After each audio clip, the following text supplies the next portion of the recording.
What's up, everybody? This is Devin White, linebacker for the Tampa Bay Buccaneers. You're listening to the LCC Network. Go Bucks.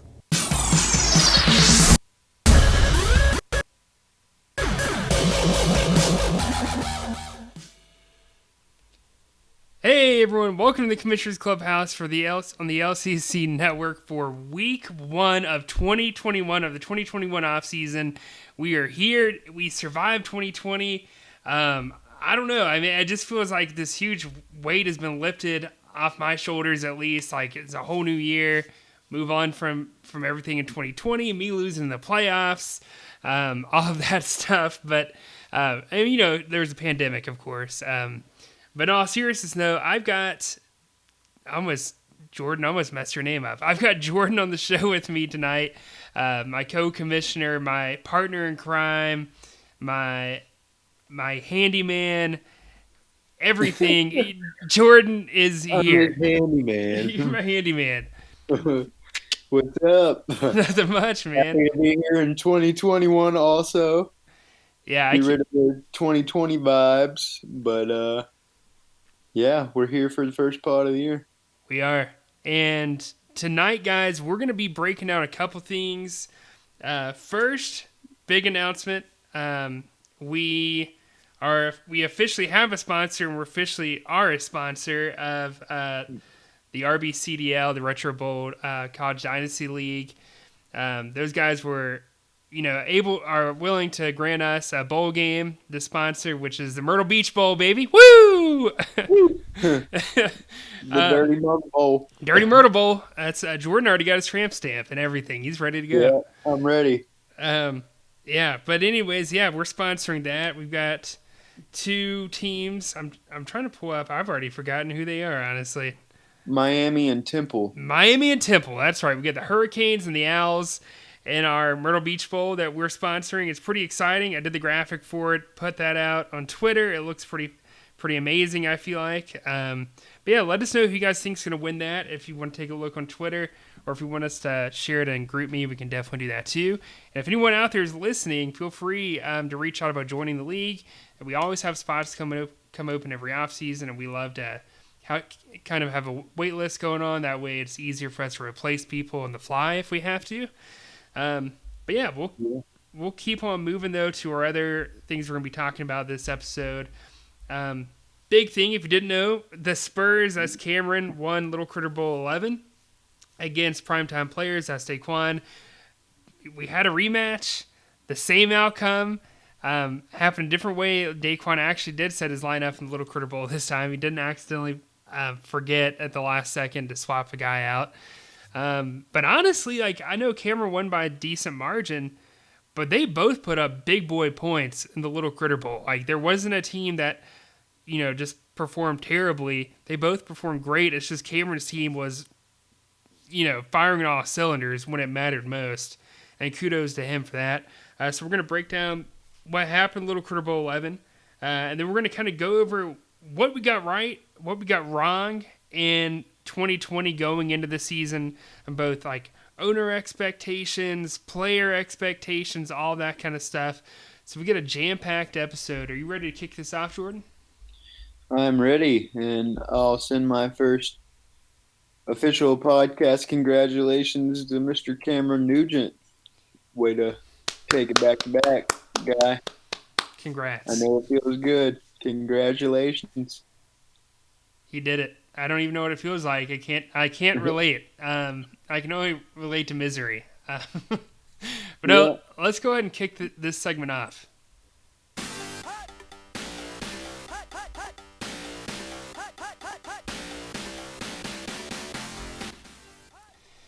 There we go. John Madden. That's like some old school John Madden right there. No, but the Spurs obviously won Little Critter Bowl 11. They went 7-5 the regular season. They won it in 2020.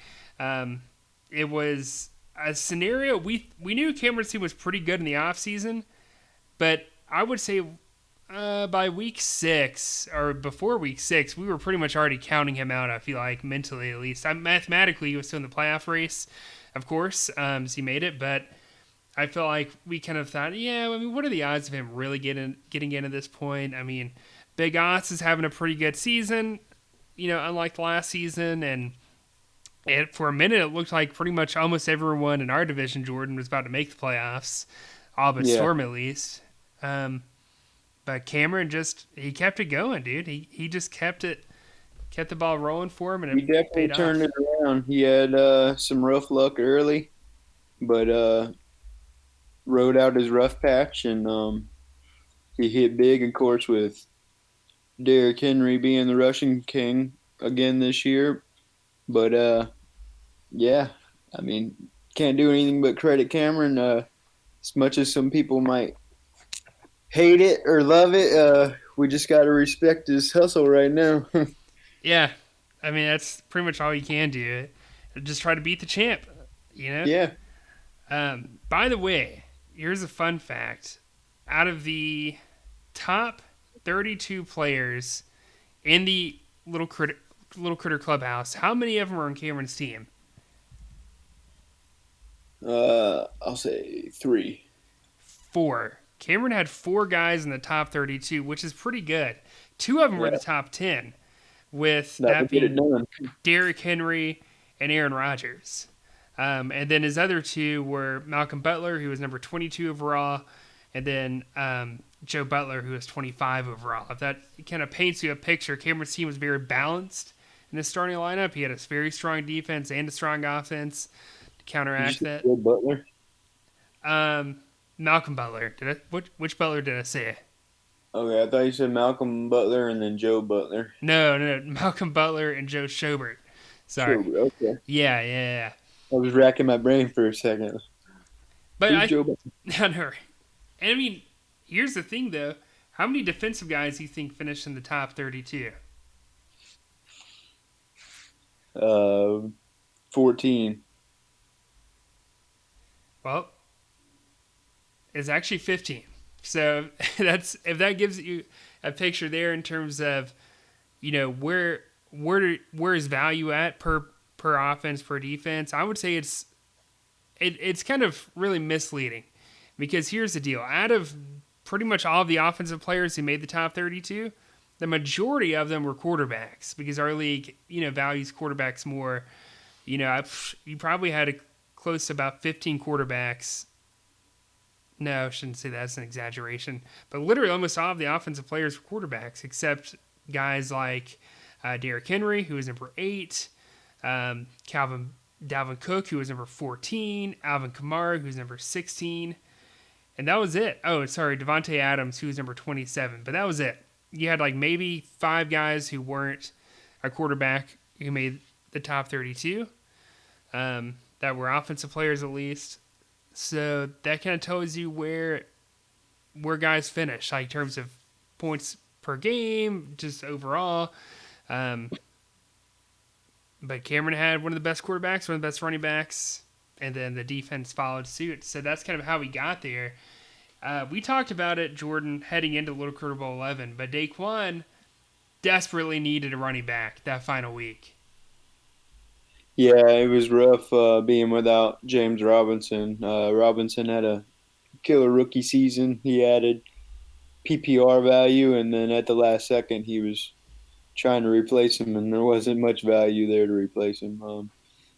Although I think he started Sony to end it with, and Sony didn't have a terrible game.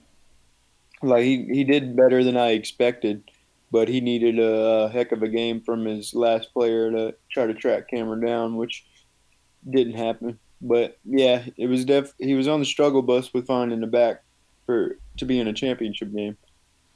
He was. I mean, it hurt, I feel like, just because he had James Robinson, who had dominated all season, averaged almost 31 points per game, missed the last 2 weeks of the season due to an injury, and really, even leading up to those 2 weeks, he was struggling a little bit up to that point. So let me ask you this, Jordan. Now that we're talking about running backs, out of the top 10, how many of those LCC teams made the playoffs? So what's your question now? So out of the top 10 running backs, how many of them played for a playoff team, an LCC playoff team this year? There's 24 teams for those that don't know. I will say 6. Yeah, you're dead right. It was 6 running backs made the playoffs. So just like 60% basically. I actually thought it was going to be higher than that. I thought it'd be probably 8. But Yeah. 4 of them didn't even make the playoffs. So if that tells you anything, like having a top 10 running back definitely helps and makes it a lot easier. But it's not the end all be all for getting in. Yeah. Expectations are definitely changing. Yeah. I think that the running back position is important in any fantasy league, but you definitely have to have other positions, other talent elsewhere to be able to compete long term in the league. Yeah. Let me ask you this: quarterbacks, top 10 quarterbacks, how many of them made the playoffs in the LCC? Ooh, that I don't know. 8. Oh, there you go. There's an answer. Who's that? Is that Cody? Yep. Oh, what are you doing, man? Welcome to the show. We're always making guest appearances. You are, and Dexter. Coming late. You and Dexter both are just hopping in the show. Yeah. You said 8, Cody? I think I would assume it's around there. Jordan, what about you? I'll say 7. It was 5. 5. Close. Yeah. And if that tells you anything, I mean, quarterback helps, but it's not the end all be all. Definitely, like only 50% of those quarterbacks even made the playoffs. The top 2 quarterbacks definitely did, Josh Allen and Deshaun Watson, but neither of them won a Little Critter Bowl. In fact, neither one even played in one. I had Deshaun Watson, and of course he didn't make it because of him being on my team. I kind of railroaded that for him. Sorry, Deshaun. But yeah, anything else you want to talk about with Little Critter Bowl 11, Jordan? No, I mean, Cameron did his thing. Took it. He had some good performance. Have we talked about all the performances yet? I know we definitely didn't cover all of them. Heck of a day from Joe Schobert that really led the way defensively. Joe Schobert really showed up, in the back half of the season. God, yeah. Remember, Cody, we were talking about early on how he was a total letdown after that point? Oh, absolutely. Yeah. I remember having a whole narrative about him in my mind, and then 4 weeks later, he had put up 3 different 60 points. In the first... It felt like. I mean, I'll put it this way. The first 10 weeks of the regular season, how many times do you think he broke 30 points? Once. None. Twice. Only twice. The first 10 weeks, the guy only broke 30 twice. It's literally, it all came in the last 6 weeks of the NFL regular season where he poured it on, and it really helped Cameron at the end. I mean, just the playoffs. We're talking just the playoffs here. It was 66, 26, 34, 63. That was his stat line in the postseason. Didn't Cameron pick him up too? No, Cameron drafted him, I think. Did he? Okay, so he's still gone to him, I feel. Yeah, I'm looking at it now. He drafted him. But yeah, Joe Schobert, man, he started the season off rocky. It'll be interesting. He finishes a top 5 linebacker, of course, thanks to the later half of the season. But the beginning part, it was not pretty. It was not a good look. Yeah. And then Daquan's case, like we said, the running back situation was rough. But he did get help elsewhere. I mean, Daquan's team didn't totally fall apart. It's just he needed a running back. If he had a running back, maybe it would have been a different story. Who knows? Yeah, I would have liked to see what happened if Robinson would have played. Yeah. But on to next year. That's right. Speaking next year, we'll move it on to our next segment where we're basically breaking down expectations where we are guys who didn't meet expectations and guys who exceeded expectations from our kind of 2020 projections in the offseason. Let's kick this off. We're going to start with exceeding expectations. And one of them is, we'll start with the owners. We picked 3 owners here who exceeded our expectations. First up is Michael, a guy who's never made the playoffs. He's been in the league for several years at this point, and just never done it. I mean, I don't even know if he had ever really finished above 500, but he snuck into the playoffs. And unfortunately for him, played Cameron in the first round and lost. Yeah, But definitely a guy he, who he went off. definitely rose to the occasion. He had a good team, and he was really close to having an even bigger year, man. He had a few bad luck things. Come on, Michael. Yeah. One thing, just because I was involved with it, a trade that I made with him that he probably would have been wiser going a different route, but the Emmanuel Sanders for DK Metcalf trade, because he had Tyler Lockett to begin the season. Nobody could have expected DK did what he did, and he may have had a little better team keeping DK and trying to get rid of Tyler Lockett, but how could you predict that? Yeah. You Yeah. know, for me, for Michael, it's about him not being able to put together a quality defense. You know, arguably, he had a top 5 safety in the league, which was fantastic, and he spent a high round on that. And that guy's been a very dominant safety for probably the last 4 years, fantasy wise. So it's not hard to target him. It's those areas where he had a decent quarterback. He hit decent on he ended up having Eckler, which hurt him, which was out all year, but he ended up hitting on the Swift rookie draft. And then, obviously had Tyler Lockett, and he had drafted, he had drafted DK Metcalf. But if you really look at him, man, he had no defensive line help, and he really, really struggled at linebacker, especially, I'm pretty sure, a good portion of the year he was starting what's that BC linebacker? Arnold, or what am I thinking of? Landry Yeah, Landry for the Titans. Yeah, and that's who he had been starting. But that guy's not consistent. That guy's not an elite pass rusher, and basically probably pass rushes 45% of the time. So Yeah. I mean, when you're not getting those pass rushing, when you got a guy that's not getting 10+ sacks and is also not playing, the back linebacker where he's able to gather 100+ tackles, he's not worth starting. No, definitely not. Defense, if he can get better at defense, man, he's got personally, you go and look at his team, I mean, I don't know right off the top of my head, but I would assume you keep Poirier your 2 running backs, and then you start over and you try to do that. Speaking of Michael's defense, he finished with the 16th best defense in the league, the 15th best offense, and was 18th in points scored.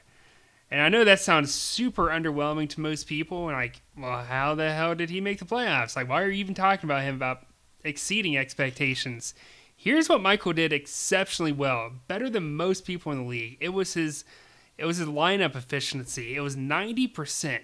90% of every week when he set his lineup, he started the best guy possible for that position. And that's how he won games. That's how he went, that's how he went 4-2 in his division. That's how he went 2-1 in non-conference play, and that's how he got a wild card spot. It was just looking at his lineup, say, yeah, I like him better, and it worked out. I mean, that's what he did exceptionally well this year, and that's how he got in.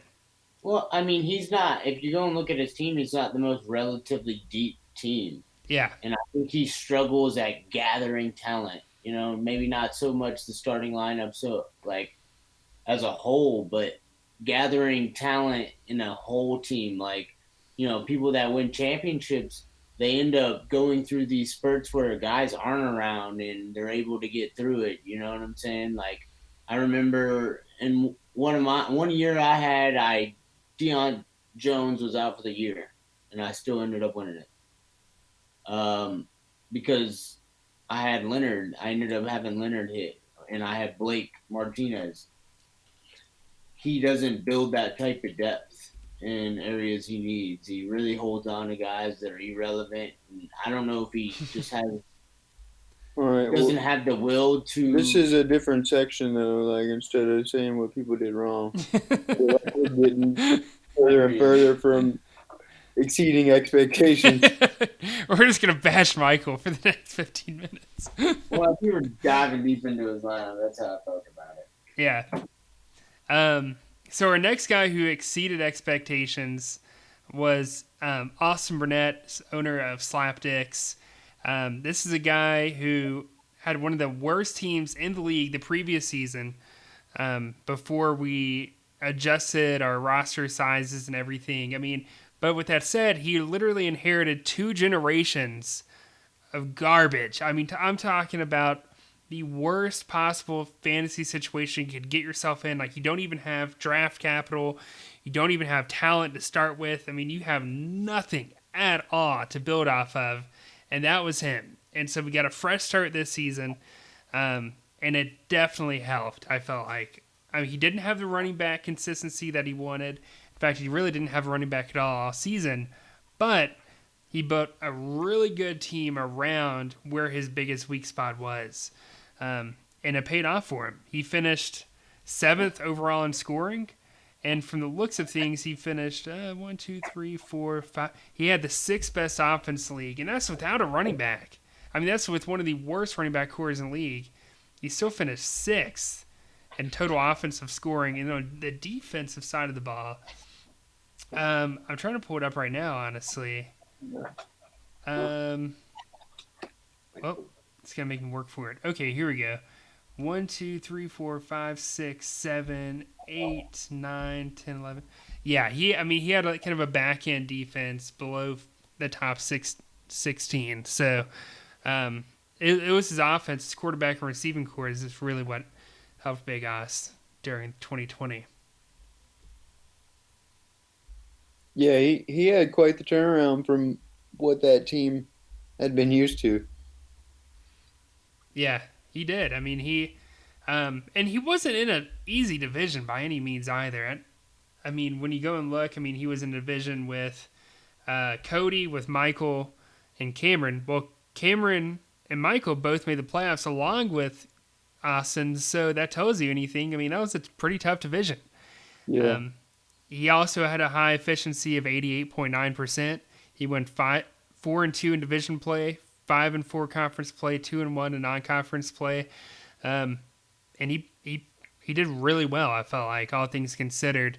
Yeah, he had some studs on his team, man. You got a stud quarterback, a couple stud linebackers, stud running back. Like, that's gonna get you a little ways by itself. You know what I mean? Yeah, I mean, his average was 190 points per week, and he outscored his opponents by over 1,000 points for the season. I mean, that's a lot. That is a lot of points. You're definitely winning games big time in some cases. So, I get another guy who definitely stepped up to the plate and exceeded everything that we thought possible for him going into 2020. So our last owner that exceeded expectations was Maria. During the offseason, we said, after the draft at least, we thought she was definitely a contender in her division, but not to the extent where she goes 10-2 and undefeated in her divisional play and had an efficiency of over 90%. It was pretty bizarre to see things go on with her team because there were guys consistently getting hurt. I mean, Devin Bush, a guy who we had as like a top 5 linebacker going the season, gets hurt pretty early on, and before that, he wasn't even totally living up to expectations, and then replaces him in free agency. I mean, just really did good there, and that's kind of how I think she stayed relevant for so long going into the postseason. Yeah, she. It's about like her team name. She's the man, Like, Yeah.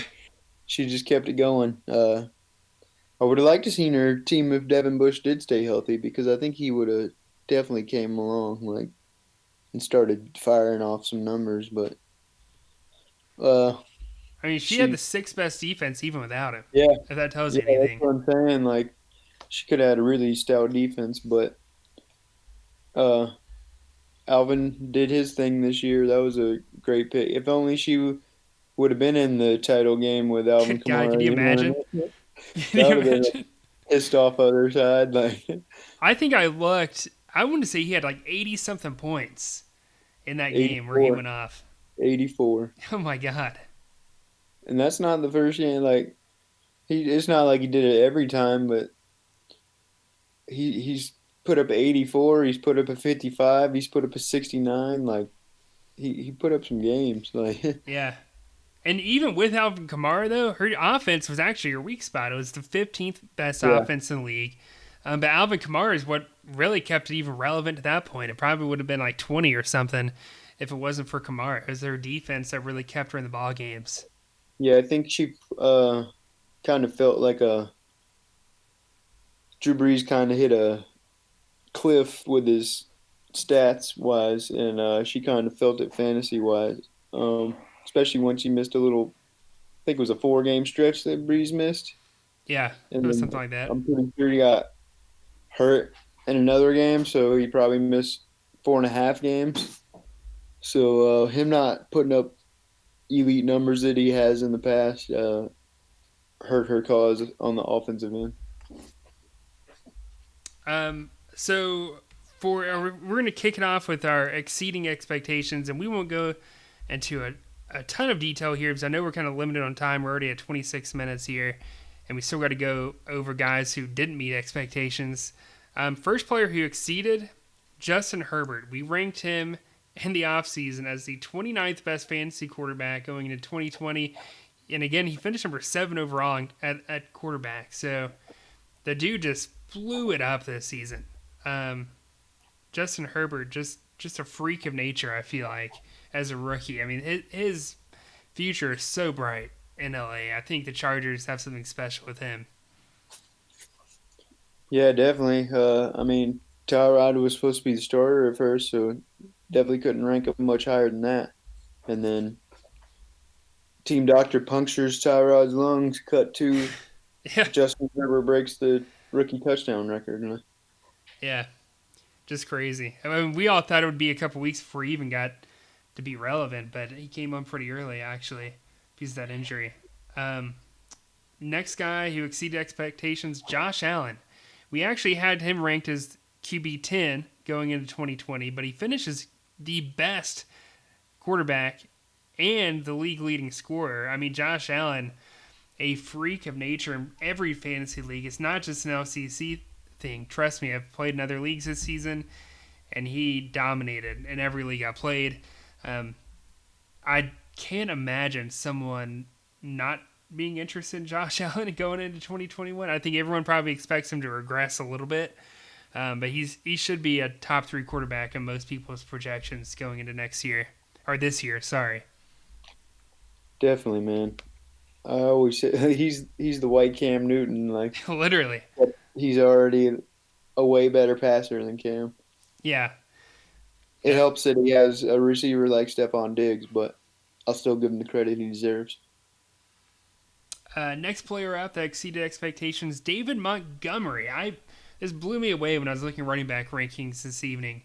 We ranked him as RB19, if that says anything. I mean, most people had him pretty low. Some people had him way lower than that, and some people had him higher. But he finishes RB5. No one in their right mind had David Montgomery ranked as a top 5 running back. Did it feel like he was a top 5 running back? Like, who had him? I'd love to talk to them and say, like, did it feel like he was the 5th best running back in the league? You know, like, were you getting that kind of production week in and week My, out? my opinion, like I definitely didn't think he was top 5. At my assessment of David Montgomery is was slow start, and then the Bears really started to use him when they figured out they didn't have shit for quarterback, and he really took off. But I would have had no expectation of him finishing 5th. Yeah, that was remarkable. I mean, it's good to see because David Montgomery, um, I feel like he's been kind of lingering in the league, and he's kind of at the point where, Yeah, he's been talked about for a while. He's supposed to be a nice PPR option, yeah, and finally showed his worth. he did. Last player we'll talk about who exceeded expectations, James Robinson, we didn't even have him ranked in our running back rankings in the offseason. I mean, he wasn't even, for the longest time, wasn't projected to start. Some people had him like third or fourth in the depth chart at one point in Jacksonville, but he ended up finishing as RB7. I mean, good God, this is what got Daquan to the Little Critter Bowl. Obviously, this is what cost him the Little Critter Bowl because he got hurt, but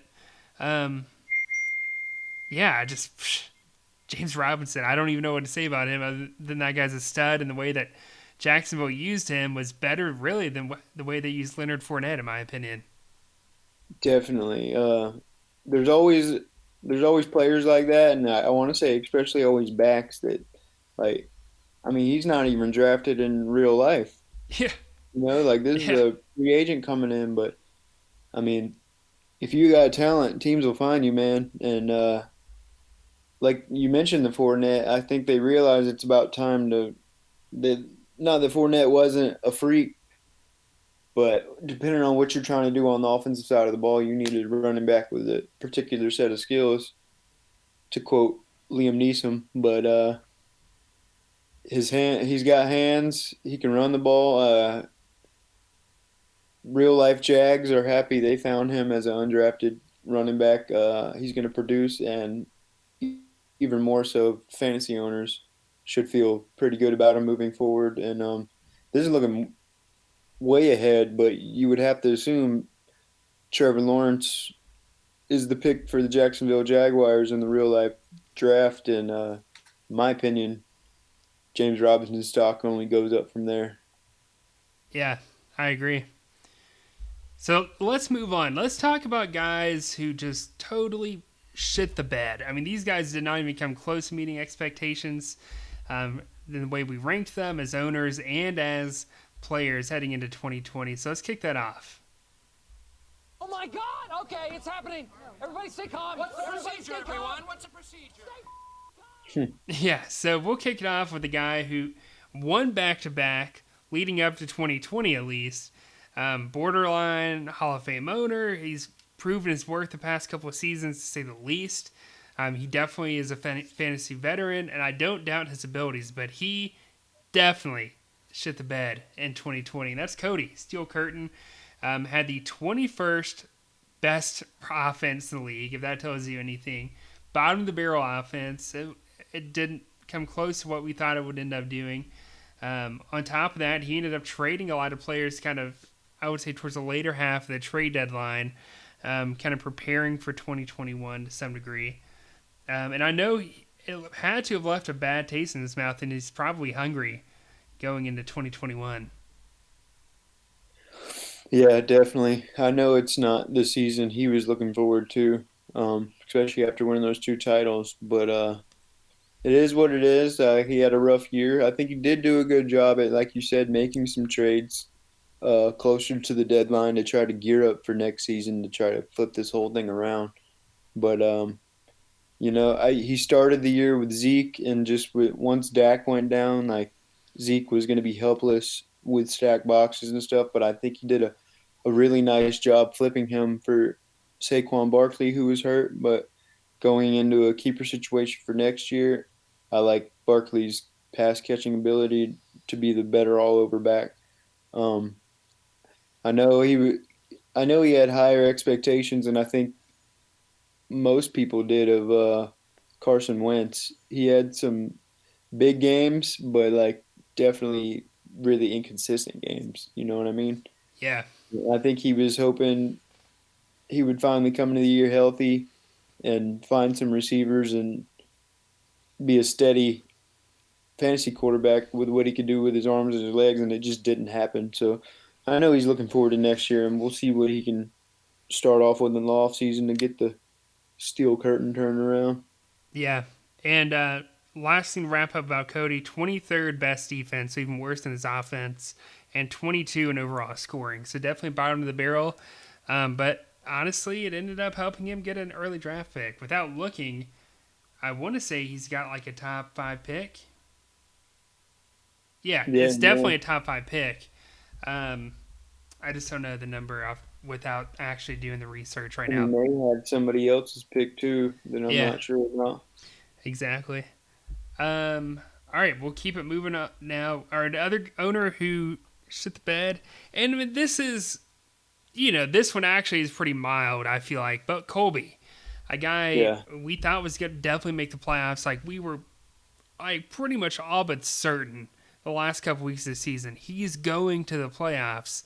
But man, things just kind of fell apart towards the very end of the season for Colby, and it ended up costing him a playoff berth. Honestly, I'm going to pull up some of these rankings right now, but if you want to add anything, Jordan, to that. Yeah, he's definitely a better owner than what his season indicates, man. Like I said it in when I was discussing Zeke just a second ago, like Dak Prescott would have absolutely led him to the playoffs with a healthy year, man. Like no doubt in my mind. Dak Prescott played 5 games, and in 3 of those games he put up 73, 60, 72. Like that was my, and like the two low numbers were 27 and 38. Like, and the 27 is the game he got hurt. Dak, there's no doubt in my mind Dak would have just like put him on his back and just drug him to the playoffs, whether he won a championship or not. Like he was having that type of year. I think we were about to see some serious like records broken by Dak Prescott. Yeah, But he was killing it, man. I mean, I, I don't even like saying this out loud, but to some degree, from a statistical point of view, Dak Prescott has almost proved his worth in terms of paying him the big bucks. You know what I mean? Instead of just all those years of franchise tagging him, he's yeah, I really feel done. bad that he took that injury, man. Because Yeah, if he would have played that like the whole season, the Cowboys would have had to busted out that checkbook, or he would have been scurrying out that door, and I would have been laughing if they lost him after a huge season. and But and for those out there that might be saying these guys are Cowboy homers, we're not even Cowboys fans. Let me tell you, we're both Panther fans. We no, care less I, about Dallas. I hate the Cowboys, Yeah, and exactly. Colby is a Cowboy fan, Yeah, and he took a shot on his quarterback in a contract year, and for the first 5 weeks, he had an absolute grand slam until a terrible injury happened. So yeah. I mean, Colby is a Colby could guy. easily be off this list and have been in a conference championship game. Like, Yeah. If I could give one piece of advice for Colby next season, coming from a guy who's never even been to a Little Critter Bowl, he had the number one defense in the league. The best. I mean, by a good margin, too, actually. But he had the yeah, best offense. One of the worst even worse than Actually, not as bad as Cody's offense. One place better than Cody's offense. Sorry. But because of that lackluster offense, he was 11th overall in scoring. That's something Colby's got to work on this yeah. offseason, is creating more balance on his roster. But I do think a healthy Dak would fix that. Yeah, it sounds wild, but if you plug in Dak for 11 more weeks, that offensive number probably at least goes halfway up, and he's easily top like 8 in scoring. Yeah.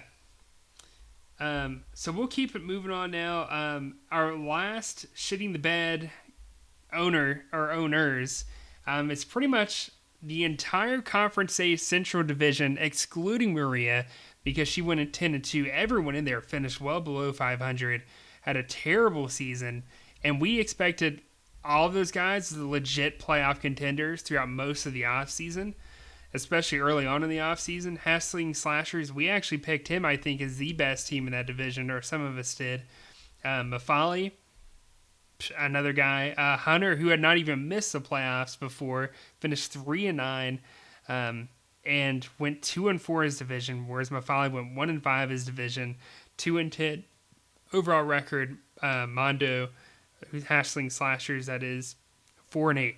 So those guys struggle, to say the least. I don't want to dive too much into it because it'll eat up a ton of our time, but Yeah, that's why we lumped them together. Just yeah. it's a big shake of the fist and saying, "Get it together." Exactly. If not, Maria will be running away with it again. Is Maria coming back? She said she is. So Okay, well, yeah. Get it together. She's going to be going back to back on you boys. that's right. All right, so we got 4 players here who did not meet expectations. We're going to kick it off with the guy we already mentioned, Ezekiel Elliott. We ranked him as the third best fantasy running back going in 2020. He actually still finished good, but did not meet our expectations. He finishes RB8, so Yeah, still and a top 10 running back. I'm even shocked he finished RB8, man. Like, that's some work put in by Zeke. Like, going Imagine up the against, physical toll he has taken this season from the amount of man, carries he's gotten. I'm telling you, I've watched some Cowboys games with literally like 9 people in the box. Like, and they're handing it to this guy for a 2 yard run. Like, but yeah, so kudos to him for even finishing top 10. And if he had a quarterback, I mean, top 5 would have been an easy mark to accomplish. Yeah, But definitely didn't live up to his top 3 billing. Like, yeah, when you're exactly. when you're a potential top 3 pick in the draft, you got to play like it, no matter what happens. hmm Yeah, and a part of it, I mean, he was banged up throughout the year too. You know what I mean? Yeah, So, yeah, um, due to running in a 9-man front. exactly. I mean, it sucks for Zeke because it is cutting his career short. Um, and I don't know how much longer he has, honestly, because he has a lot of potential. But honestly, like I feel like it's a waste of talent almost. Similar, and I hate to say this as a Panthers fan, but similar to CMC in Carolina. Yeah, that's You know, about like any running back. You got to strike while the iron's hot. Their legs don't last forever. exactly.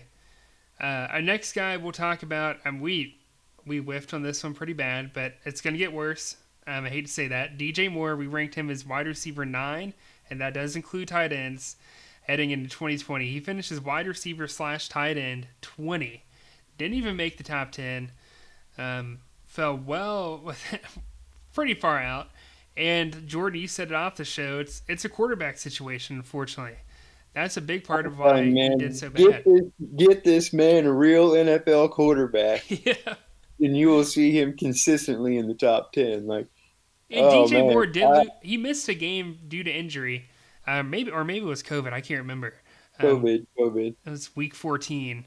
Yeah, But he had some good games. There was a game where he got 44, he had 31, he had 32 back-to-back weeks, he had 38, he had 27, he had 34 early on in the season. that's still my guy, man. Like, no matter what happens, as a Panther fan, everybody's in love with Christian and stuff, but I'd have to say DJ Moore is my favorite offensive player, and I just wish so much more for him and his quarterback situation. Now, I will add a caveat to this, and this is pretty crazy to think about, but when we're talking about top 24 running backs in the league, Carolina posted 2 top 24 guys. No, sorry, he was just outside 24. He's number 26. Curtis Samuel averaged 20 points per game, and then DJ Moore averaged 21.9 points per game. But then get this, Robbie Anderson, number wide receiver / tight end 30, not far behind them, averaging 17.9. All of those guys are very valuable any given week, depending on who you Yeah, needed and where you started him. Do you know what I mean?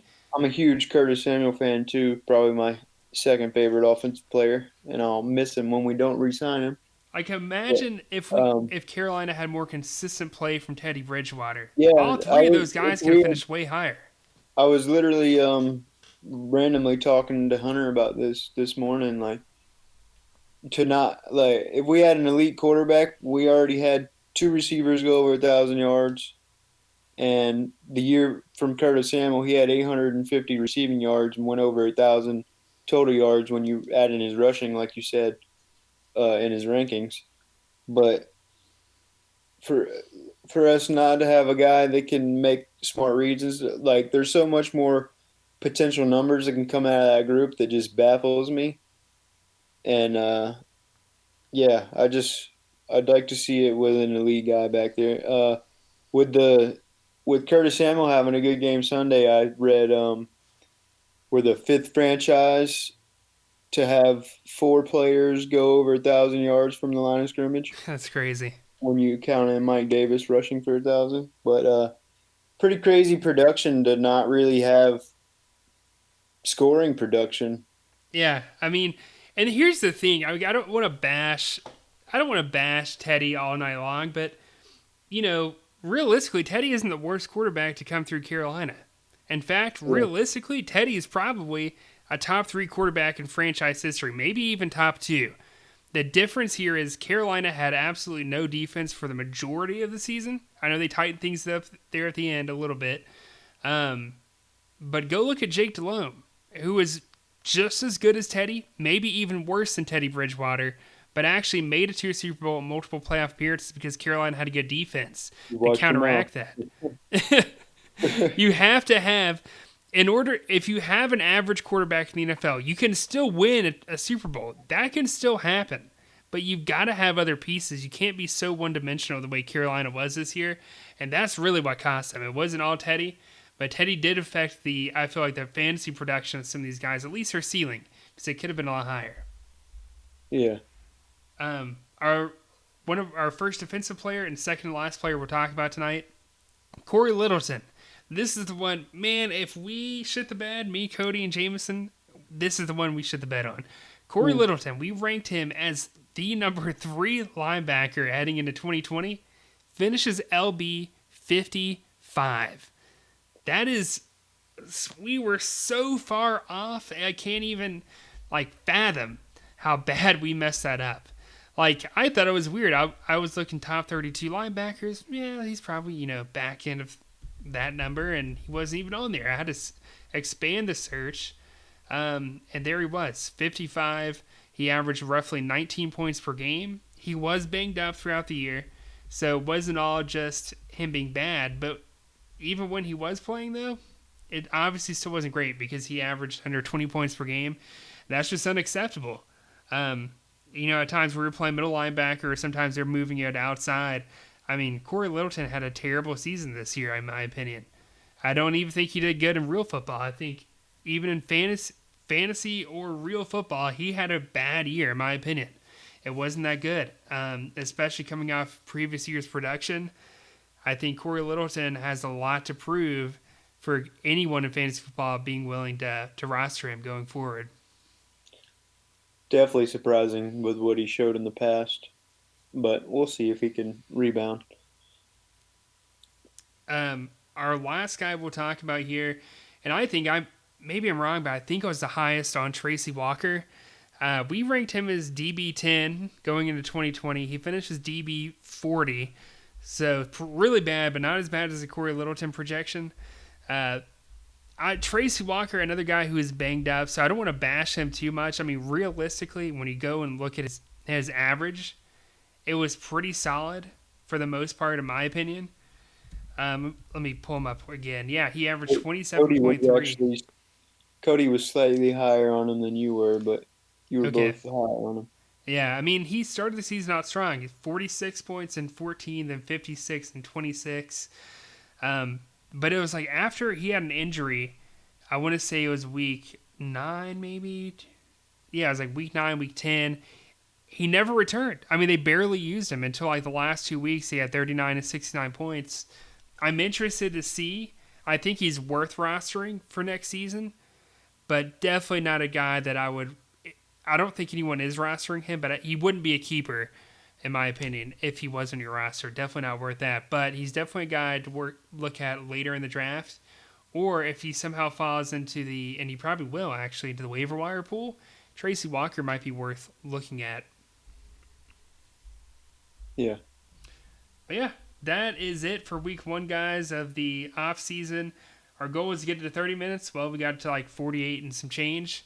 But you know how we do. That's how we are, man. That's just how we are. But no, I'm looking forward to week 2. Best of luck to both teams, to Miami and Temple in that bowl game, in the Dirty Myrtle Bowl. And everyone else, I'm looking forward to the rest of the offseason. We have some cool things to look forward to. And we should have those rule change proposals out for you guys to vote on this week. So I'm working on that right now, actually. We'll probably stretch the deadline out on that because we've taken long to get it to you. But exactly. Are we going to do our NFL predictions? Yeah, God, I'm glad you said that. I forgot. NFL playoffs. We got that going on. Yeah, might as well lay down some predictions. Yeah, we'll talk about the wild card, who we think is going to win this week. We won't go into a ton of detail, but we'll pick. Yeah, we'll just pick winners. Yeah, we'll pick the winners. So Colts, Bills, who you taking? Ooh, I talked about this off air, man.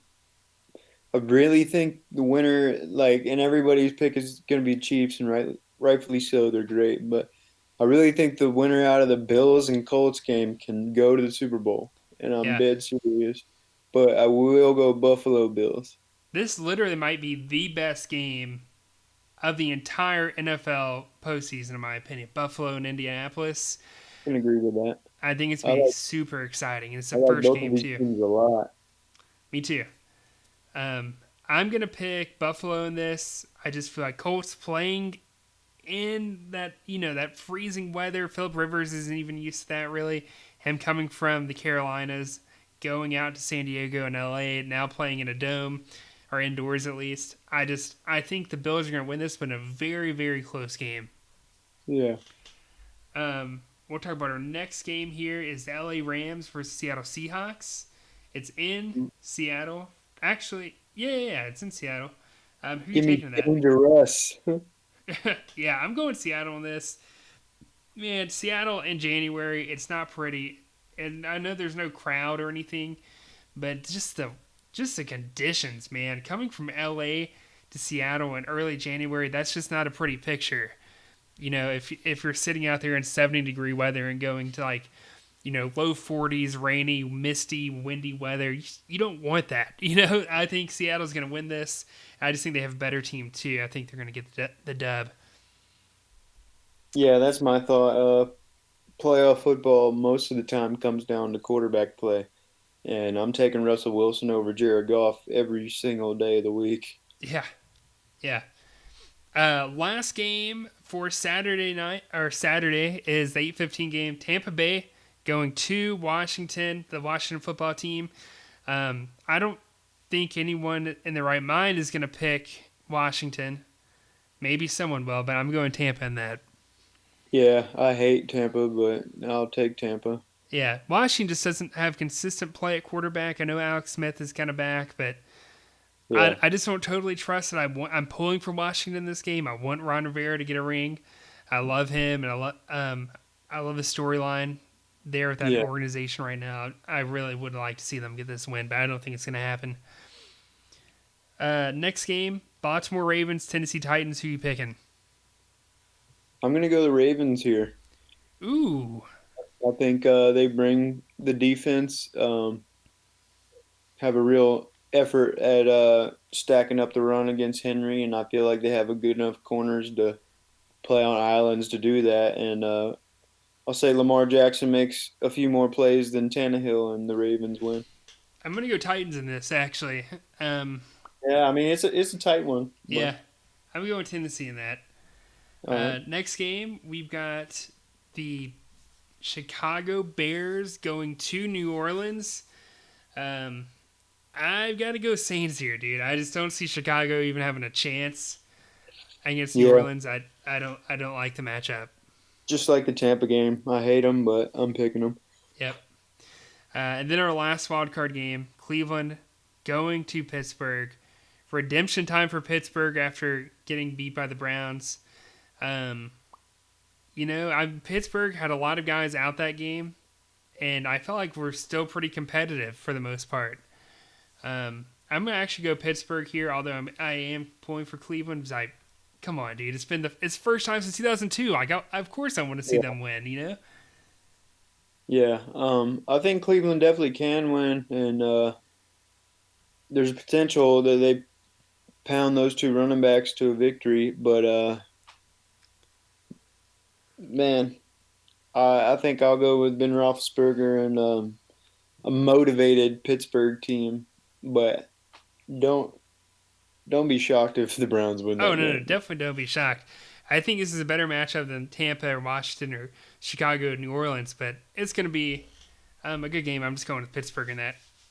Well, yeah. Yeah, Thanks, guys, for hopping on week one with us here in early yeah. January. If you're still listening, thank you for listening. Yeah, I know, right? Fantasy off season is, you either love it or hate it. I kind of love it in a way because I get to talk about football, even when it's not going on. So it just kind of keeps going for me. My addiction continues. Yep. All right, guys. Well, we'll see you guys next week, and best of luck to all the NFL teams still in the playoffs. We'll see y'all later. Bye.